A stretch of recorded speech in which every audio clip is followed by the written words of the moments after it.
Good morning. My name is Jacqueline Kairis, and I'll be the worship associate today. It's good to be with you. On behalf of First Unitarian Church of Wilmington, I welcome you to our worship service here in the sanctuary and streaming online. We are a welcoming congregation. Our hope and intent is to extend safety and acceptance here, no matter your abilities, your race, and no matter whom you love. Rather than a creed, we have a covenant to honor our individual faith journey in search of meaning while working together to nurture our community and our world. You are welcome here. And this morning, an announcement about one of our projects. First U is supporting a mother and son from Tanzania. They are seeking asylum here in America through the UUSC CAPAS project. During these summer months, we want to expose them to more of what Delaware has to offer. We are asking church members to invite the family to come with them to local parks and community events. Please consider volunteering. If interested, see the First U e-news or the website, or see Becky Laster. She'll be here after service during the coffee hour. And in general about our church, if you're new to First Unitarian and would like to learn more about this church, upcoming services, upcoming events, such as the Adult Summer Camp on August 13th through the 15th, then please check out our website at firstuuwilm.org. And now, a warm welcome to our worship leader today, Edris Harrell.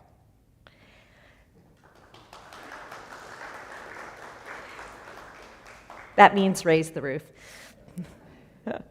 Fellow member Edris Harrell and her husband David raised their 2 children in this church. Edris currently serves on the Worship Associates team and the marketing team. She volunteers in the nursery and moderates the church's Facebook page. Much of today's sermon stems from her work as a school psychologist in the Red Clay Consolidated School District. Thank you for leading us today, Edris. And now, let us prepare our hearts and minds for worship.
Thank you, Lotus. That was beautiful. It's one of my favorite pieces.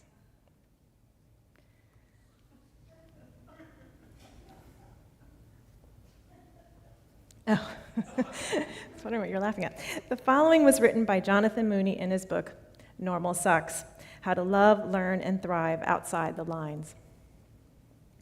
Adolphe Quetelet was the most important European statistical thinker of his time. In 1835, he put forth the concept of the average man. For all Quetelet's talk of the importance of means and averages, and his conflation of the two with normal, he never argued that the average man was a real person.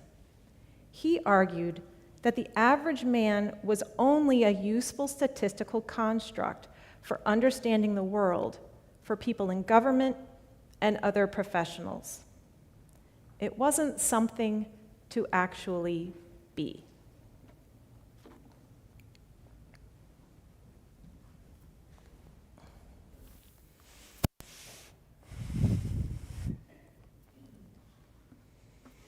If you have a chalice at home, I invite you to join us by lighting it while I read these words adapted by Reverend Dr. Julia Corbett-Haymeyer. We light this flame to reignite the bright warmth of belonging, of companionship, and of interdependence. Please rise in body or in spirit and join in singing hymn 307, The Human Touch Can Light the Flame.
Thank you, by the way, to Lotus Cheng, who is providing gorgeous piano artistry, and to Sarah Collins, who is sharing her lovely voice as hymn leader. And now, please join me in affirming our mission. First Unitarian Church of Wilmington is a beloved community that nourishes minds and spirits, fights injustice, and transforms the world through loving action.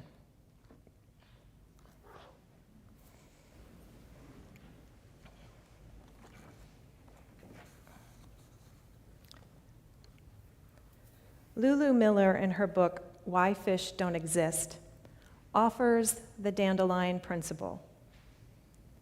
To some people, a dandelion might look like a weed, but to others, that same plant can be so much more. To an herbalist, it's a medicine, a way of detoxifying the liver, clearing the skin, and strengthening the eyes. To a painter, it's a pigment, To a hippie, a crown. To a child, a wish. To a butterfly, its sustenance. To a bee, a mating bed. To an ant, one point and a vast olfactory atlas.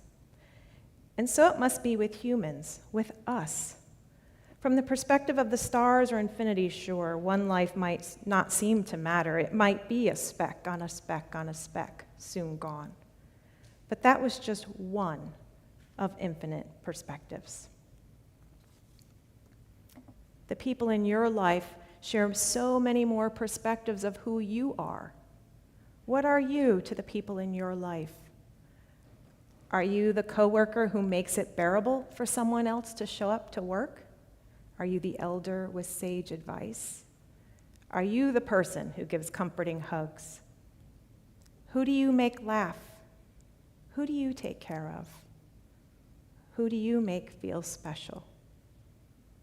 Let us join now in shared silence.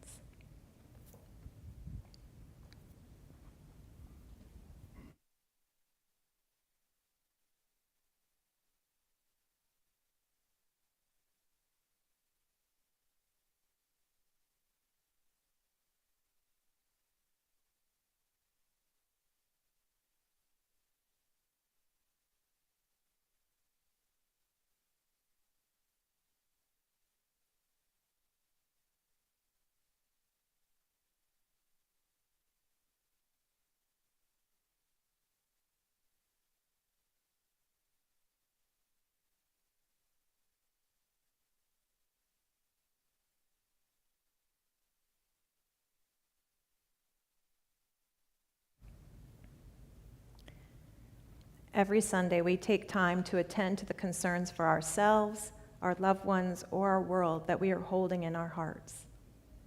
Take a moment now to listen to what it is you are holding in your own heart. You may now speak these concerns aloud in this room, or if you are online, write them in the chat.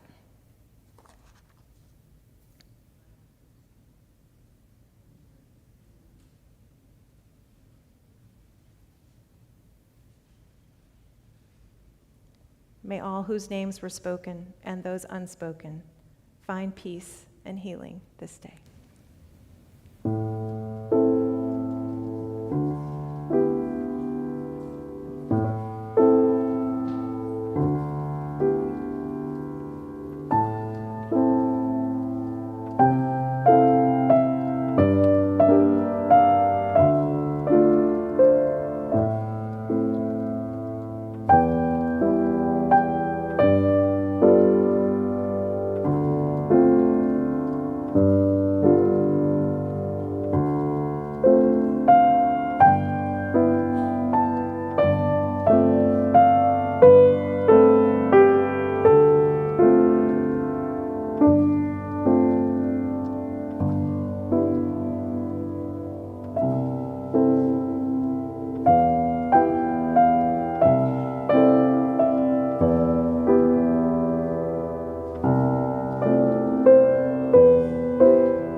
I'll be reading another excerpt from Why Fish Don't Exist by Lulu Miller. In one chapter, she wrote about a 19-year-old girl named Anna who was sterilized at an institution in Lynchburg, Virginia, referred to as the Colony, in 1967. The sterilizations of people with mental health or cognitive disabilities was a remnant of the eugenics movement, which sought to create a master race by not allowing the unfit to procreate. Lulu Miller writes, Anna had first landed inside the colony's brick walls 12 years earlier when she was just 7 years old.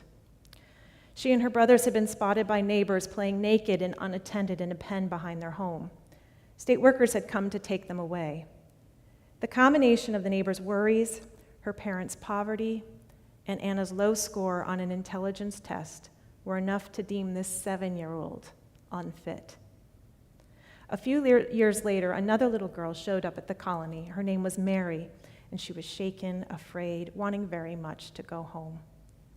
Quote, I told her, don't worry, everything will be okay, said Anna. And then 13-year-old Anna took little Mary under her wing. Then on a muggy August day in 1967, a nurse told Anna she had to have a checkup. She figured she was being euthanized. But I woke up. Nowadays, years later, Anna lives in a 2-bedroom apartment just a few miles from where the colony still looms on its hill. The other occupant of the home is Mary, her close friend from youth. The two have lived together for the past decade or so. They told me about a woman named Gail from their church who stops by a couple of times a month to cook dinner for them, to help with the bills, to chat. They told me about Mary's stepson, Josh, who sends them funny texts nearly every day. About a lawyer named Mark, who fought for years to get Anna financial restitution for being sterilized, finally winning her $25,000 and refusing to accept a single cent for his effort. They told me about their neighbor Grant, who waves at them from his balcony every morning. About the receptionist at their apartment complex, Ebony, whom they called their guardian angel because she pulled so many strings to get them into their unit after the cyclone destroyed their trailer. I remembered that when I had checked in at the front desk, Ebony's eyes had lit up when she heard who I was there to see. Ah, she said, those are my sweethearts. She pointed to a series of Anna's drawings taped over her desk, a sleepy puppy, a blushing fox. She said they've been showering her with gratitude since the moment they walked in the door. She says she doesn't deserve it really, but it's a welcome break in her long complaint-ridden days.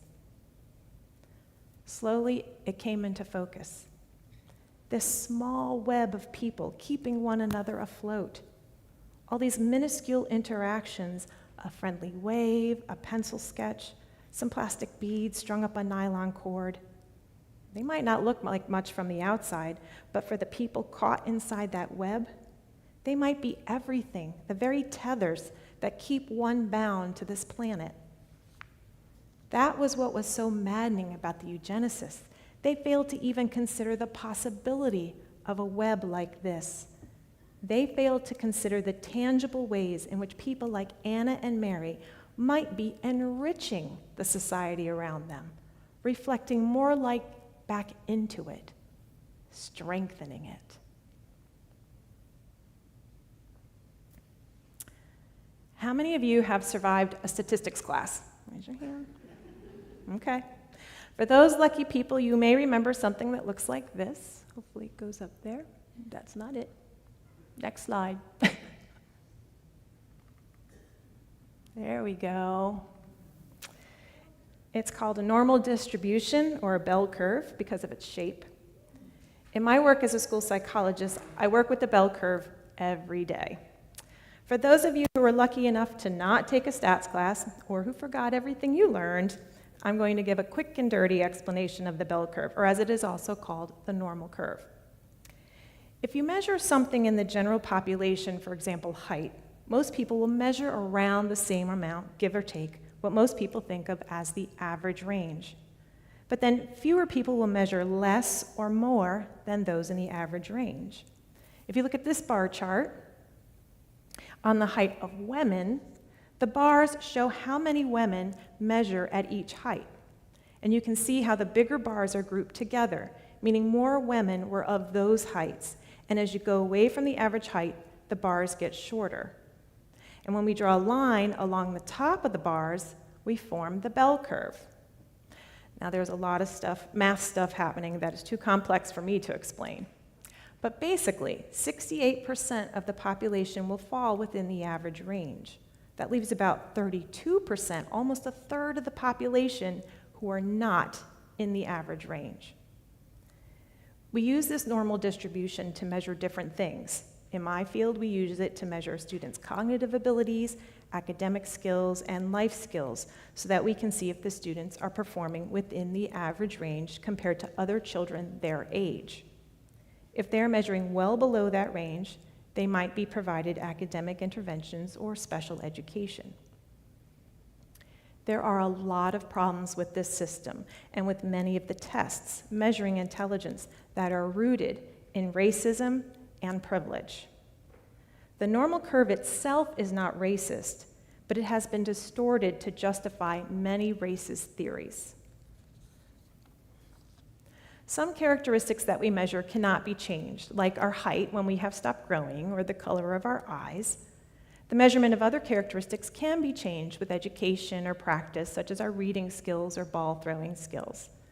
For example, before COVID, my drawing skills were down here on the normal curve. Hopefully they're going to show the next slide. Next slide. There we go. That's where I was.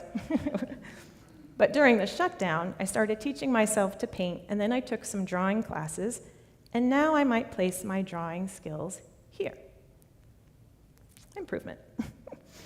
Depending on what we are measuring, being above average is not always a good thing. For example, there are some people who wish they were not always the tallest person in the room, and they have no interest in playing basketball. Or we could be measuring aggressiveness, and we would not want people to measure high in that.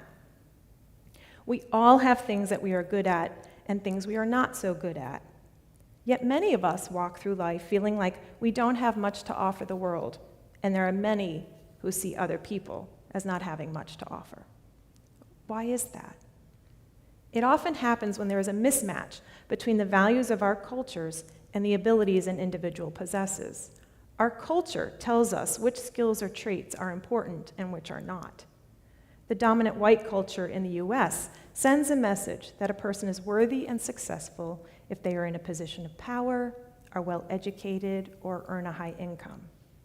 Other cultures esteem people who have lived a long time and can share the history of their community. And other cultures value people who have developed their spirituality and guide their community with this knowledge. What messages have you received about what skills are important? As a Generation X female in a white upper-middle-class environment growing up in Connecticut, I learned that I needed to be good at academics, but not too good. I did not need to be good at fixing things or be good at sports. I needed to be a pleasant woman who was agreeable and did not argue. I needed to have a professional career, and I needed to be a perfect mother. Depending on your gender, generation, your family's educational background, your ethnic background, and where you lived, your message may have been similar or very different. If there has been a close match between what our culture values and the characteristics and abilities you possess, then you have been lucky and privileged to be born with certain traits and raised in a family that was able to provide and develop those characteristics. If there is not a close match, then you may have felt out of step with everyone else, felt like you are not good enough, not successful, not worthy of being in a loving relationship, or felt stupid. Many of the messages we learned in school. Our children in the US are given a narrow view of which skills are valuable. Think of all the different professions that exist that allow a person to be gainfully employed.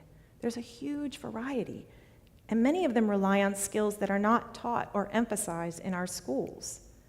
Think of a naturalist, an artist, a carpenter, farmer, public speaker, police officer, therapist, or actor. These all rely on skills that at the most were touched on in a typical school. But what are our children told? They must be good at reading, writing, and math. Our daughter Elise was lucky in that she was able to quickly learn academic skills, and school was a positive place to be. When she was in kindergarten, once a week I would visit her class and help the students who were not as quick to pick up the advanced skill of writing a complete sentence. One little girl could draw a picture of what she wanted to write, but she could not write the letters of any of the words that I would try to help her sound out. One day, this little girl had a birthday party at her pool club. She swam like a fish, was able to go underwater and swim from one side of the pool to the other without coming up for air. Elise, on the other hand, could not swim, and swimming lessons had been an utter failure up to that point. At the party, she ended up getting in too deep and started to struggle in the water, and a parent had to pull her out of the pool. That day, my daughter's advanced academic skills did nothing to keep her alive. It was an important lesson to both girls that each had their own strengths that were important. Unfortunately for my daughter's classmate, this was not a lesson that was reinforced on a daily basis at school. Our classrooms in the U.S. are designed to teach the children in the average range. They are generally not designed to instruct children who are very advanced in some skills. Although there are special education services, that is only for children who fit in a box that goes with a specific label or disability. If the child is struggling but does not have one of those disabilities, it is much harder to access academic support. Studies have shown that children who are young for their grade are more likely to be diagnosed with attention deficit hyperactivity disorder, ADHD. And children who are older for their grade are more likely to be labeled as gifted. If a child does not fit the average range of their grade level, we start looking for a label because it no longer feels normal. What I think is important to remember, though, is that average is not the definition of normal. This is something that our society often forgets. Normal is the whole continuum. Average is just a segment of what is normal. Someone who is acting different than we are used to is within the normal curve. Someone who has a different bone structure, whose body does not work the same as ours, is within the normal curve. If everyone who was normal was in the average range, then our curve would look like this. And it would not be a normal curve. To have a normal population, we need to have people on the tails of this graph. Those people are just as important to our society as the people all bunched up together in the average range. Almost everything we measure in nature is along some kind of continuum, like the normal curve.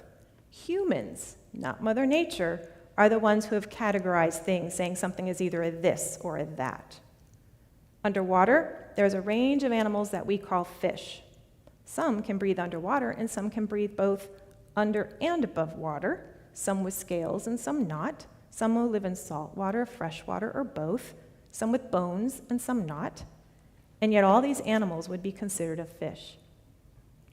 Taxonomists, of course, have much more complicated and detailed ways of attempting to categorize every animal. But just ask the tomato, which is technically a fruit, how clear our categories of plant life are. Humans have also categorized gender and sexuality into two or just a few categories based only on a couple of external body parts. Science now shows there are internal characteristics, such as different gene expressions or the ability to process specific hormones that make a range or normal curve more appropriate in how we think about a person's gender identity. The right wing, with its anti-LGBTQ+ campaigns, is trying to force an entire country into the binary of gender expression, male, female, and one sliver of sexual identity, straight. They want to ignore the spectrum that has existed and expressed itself in different ways for centuries.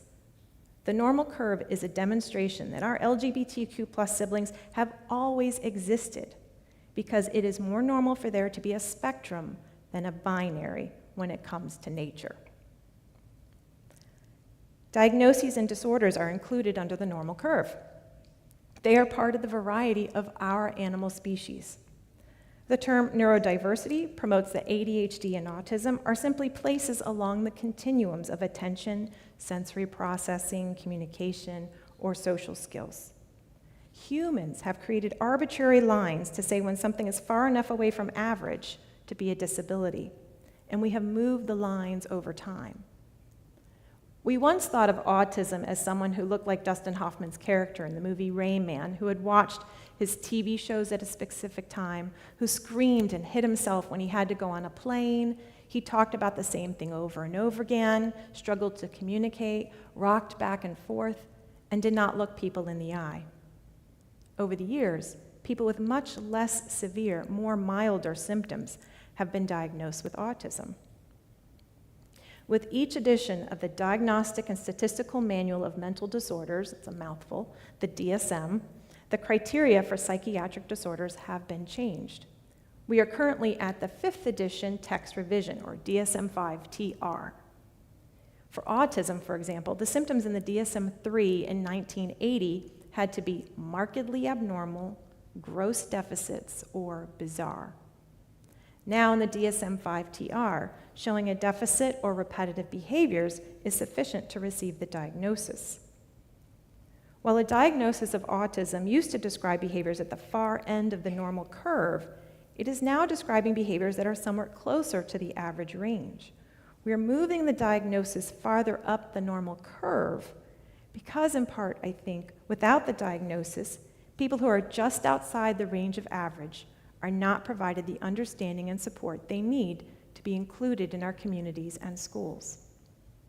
For example, in February 2020, there was a short story about Anthony Ianni, a college basketball player with autism, and his teammate, Draymond Green, who went on to play in the NBA. Green is a jokester, and he liked to pick on Ianni, who had difficulty knowing how to react to Green's jokes. Despite Ianni getting very upset, Green did not let up until the coach told him that Ianni was autistic. The next day, Green asked Ianni why he hadn't told him he was autistic, because if Green had known, he never would have picked on him. The two men eventually became friends, and this story was celebrated by social media. But why was it necessary to put a label on Ianni for Green to show him compassion? It was an example of expecting a person to act normal or within the average range and only allowing for an exception if there was a diagnosis. If Ianni did not have the autism label, Green felt justified in continuing to pick on him. Unfortunately, many people with disabilities in the US are still expected to act or are treated like they're in the average range. Many students who struggle with ADHD, for example, are expected to take their medicine and stay in their seat at school. People with mobility challenges are assumed to be able to transport themselves around the community.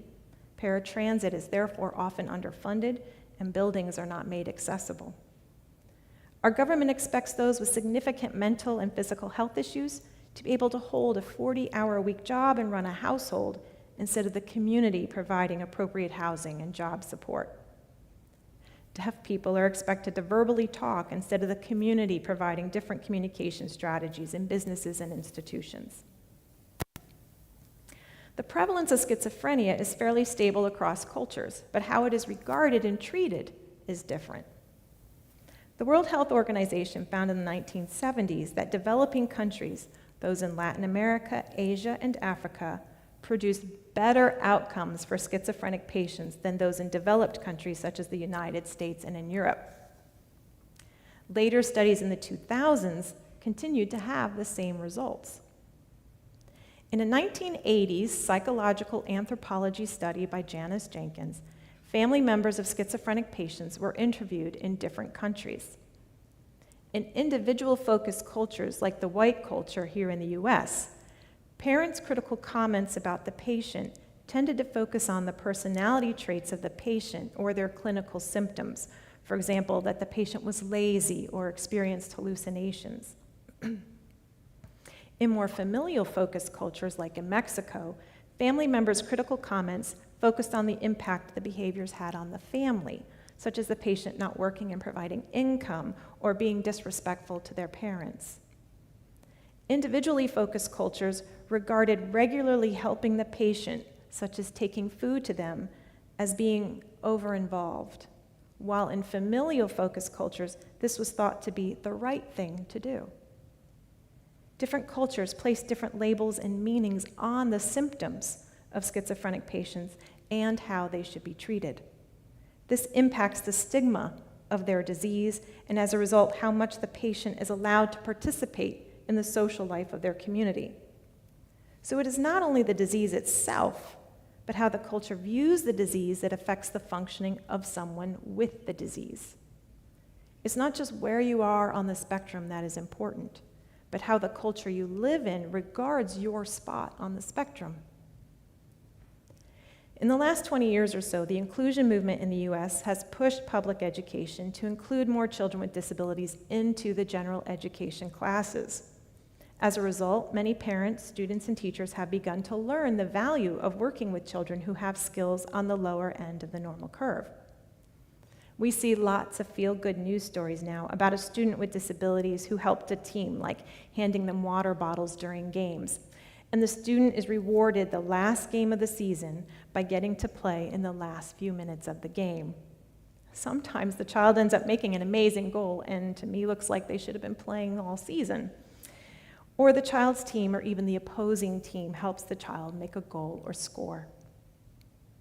In these stories, the child's teammates and coaches talk about what an inspiration the child was and how the child often was very loyal or encouraging to their teammates. The child's presence was an important part of the team, even though they did not get to play. While these stories run the risk of romanticizing disabilities or highlighting the compassion of the others instead of the value of the child, it should not be lost that a team felt the need to celebrate someone who did not have the skills typically valued by sports teams. The skills that the child did have, such as being enthusiastic, loyal, funny, optimistic, empathetic, are what it takes to rally an entire team to play their best and win a game. They are the skills of relationships and building connections. We often romanticize people with disabilities as being able to teach us something about ourselves, like patience or courage, but they do not exist for our benefit. They exist for the same reason everyone else does, by chance or luck, or whatever the nature of our conception, birth, and development of health. People at all levels of the spectrum of being are here on earth to exist, to grow, to love, and to form relationships with others. As a school psychologist, I currently work with children with many types of body or brain differences, such as autism, deafness, cognitive disabilities, cerebral palsy, brain injuries, genetic disorders, etc. And some children's health issues have created significant financial, physical, and emotional challenges for their parents and families.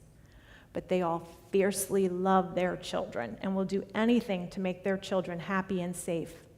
They find value in their child's existence, not just because that's their child and they love them, but because the child gives love too. No matter the extent of the child's disabilities, when I ask the parents what the child's strengths are, many of them can give me a decent list. He's affectionate. She can point to what she wants. She loves to dance. They can turn and look when you call their name. He likes to sing. He loves to give tickles. They like to cuddle. She recognizes her family members. They like to pet the family's cat. These are great skills to have a happy, loving life. Elena Deldon is a professional basketball player from Delaware.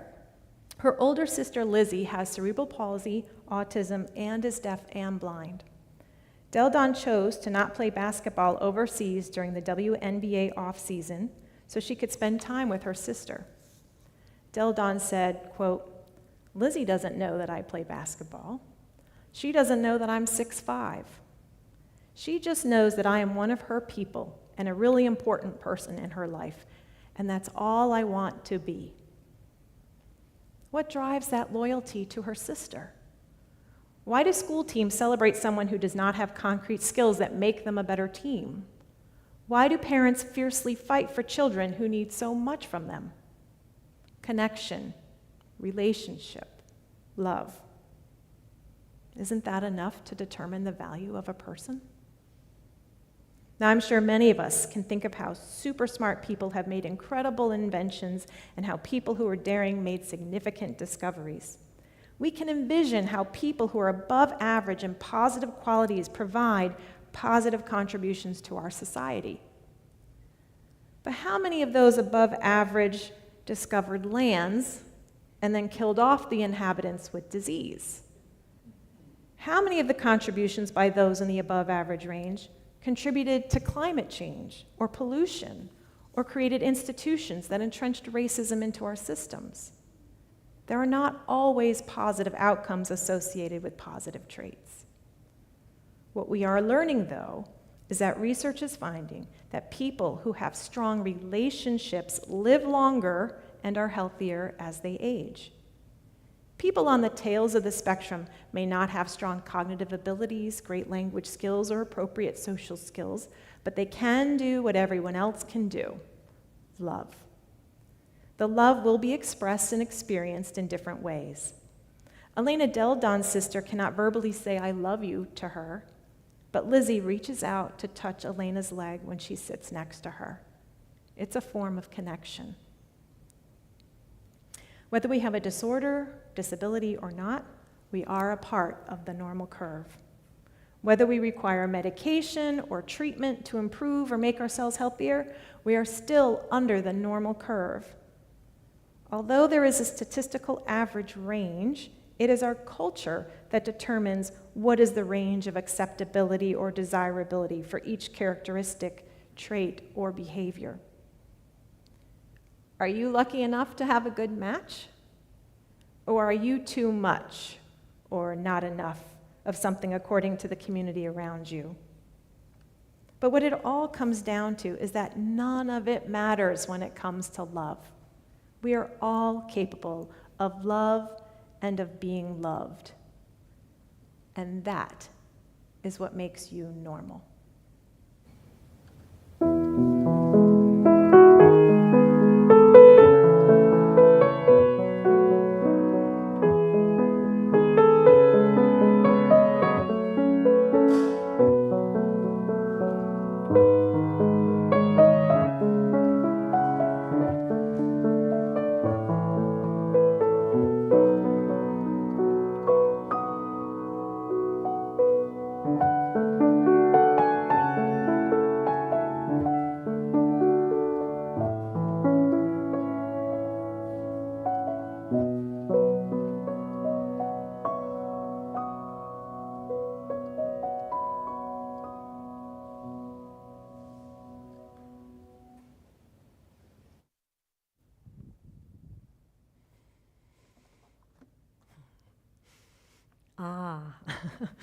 What a wonderful service and a meaningful message. Thank you, Edris. I wonder, how do you feel? You feel any warmth, any inspiration? You feel a little smile or maybe a new thought? All of that is here, is your connection to here. And then all of that goes out to our community. Let's continue to keep the lights on here at First Unitarian Church of Wilmington. We do that with time, treasure, and talent. And it's humbling, inspiring to be around this shared effort. And as you can, let's continue to contribute financially.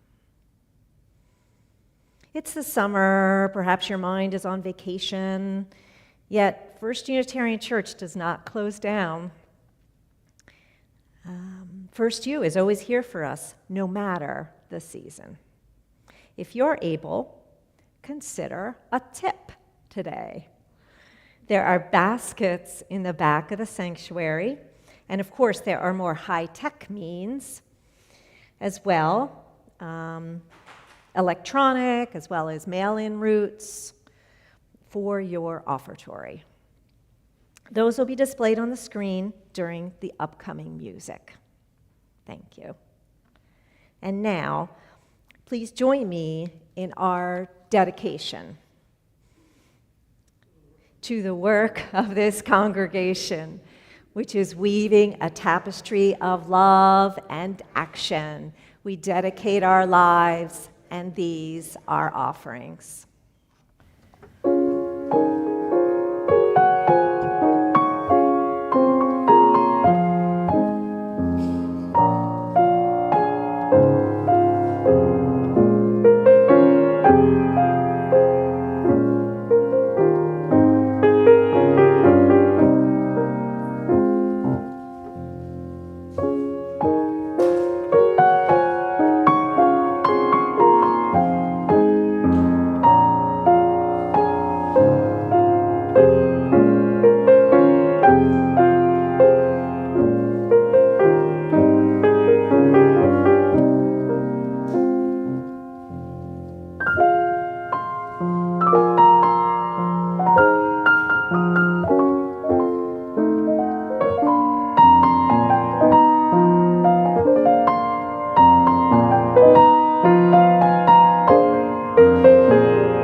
Please join us in extinguishing the chalice while I read these words, adapted and again written by Reverend Dr. Julia Corbett. We extinguish this flame in affirmation of the responsibility we share to make our communities ones where all belong.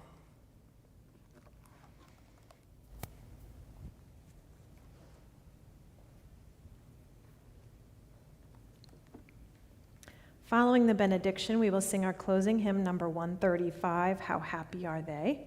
After the hymn, please join us in the parish hall for a time of fellowship. I offer these words from Maya Angelou with a subtle edit. If you are always trying to be normal, you will never know how amazing you can be.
Thank you.